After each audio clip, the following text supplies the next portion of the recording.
Who next? A red-nosed spectator with a tray of collar studs harnessed to his stomach started another school of thought. He spoke with decision as one having authority. "Nothing of the blinking kind. The fat un's been 'aving one or two round the corner, and it's gone and got into 'is 'ead." The driver of the cab, who till now had been ostentatiously unaware that there was any sort of disturbance among the lower orders, suddenly became humanly inquisitive. "What's it all about?" he asked, swinging round and addressing George's head. "Exactly what I want to know," said George.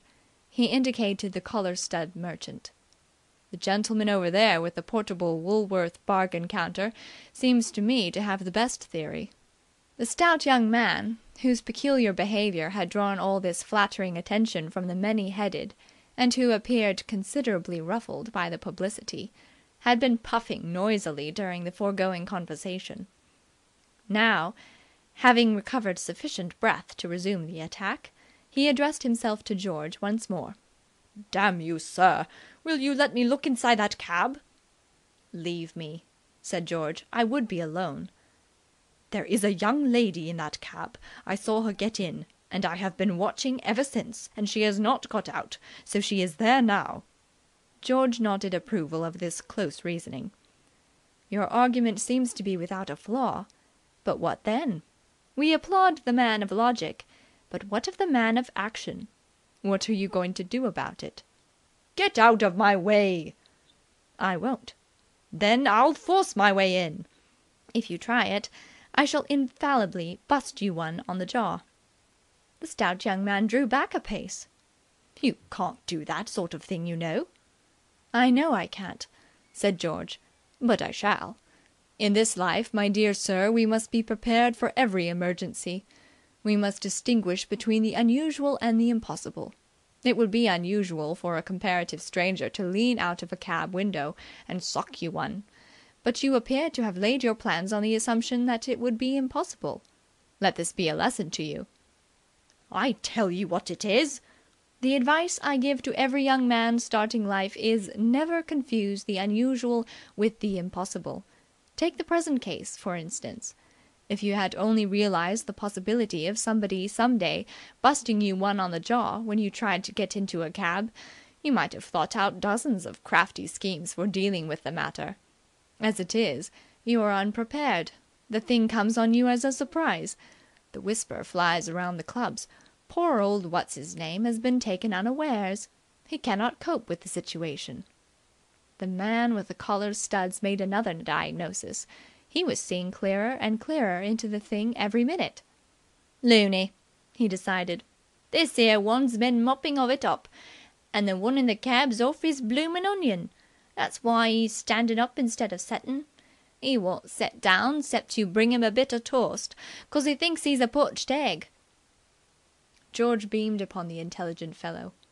"Your reasoning is admirable, but..."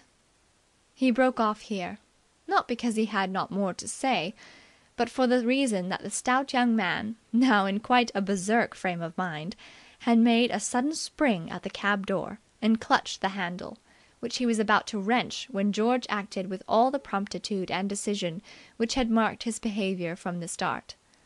It was a situation which called for the nicest judgment. To allow the assailant free play with the handle, or even to wrestle with him for its possession, entailed the risk that the door might open and reveal the girl. To bust the young man on the jaw, as promised, on the other hand, was not in George's eyes a practical policy. Excellent a deterrent as the threat of such a proceeding might be, its actual accomplishment was not to be thought of. Jails yawn, and actions for assault lie in wait for those who go about the place busting their fellows on the jaw.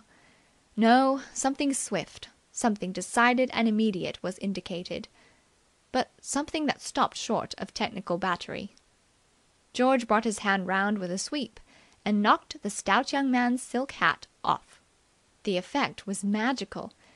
We all of us have our Achilles heel, and paradoxically enough, in the case of the stout young man, that heel was his hat.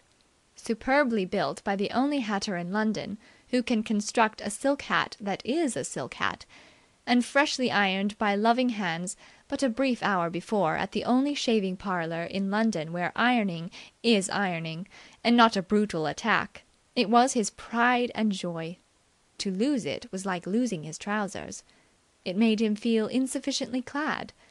With a passionate cry like that of some wild creature deprived of its young, the erstwhile berserk released the handle and sprang in pursuit.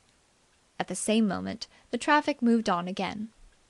The last George saw was a group scene, with a stout young man in the middle of it.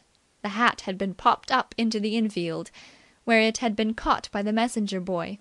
The stout young man was bending over it and stroking it with soothing fingers. It was too far off for anything to be audible, but he seemed to George to be murmuring words of endearment to it. Then, placing it on his head, he darted out into the road, and George saw him no more.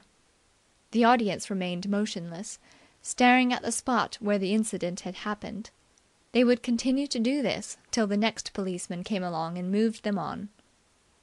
With a pleasant wave of farewell, in case any of them might be glancing in his direction, George drew in his body and sat down. The girl in brown had risen from the floor, if she had ever been there, and was now seated composedly at the further end of the cab. End of chapter 3.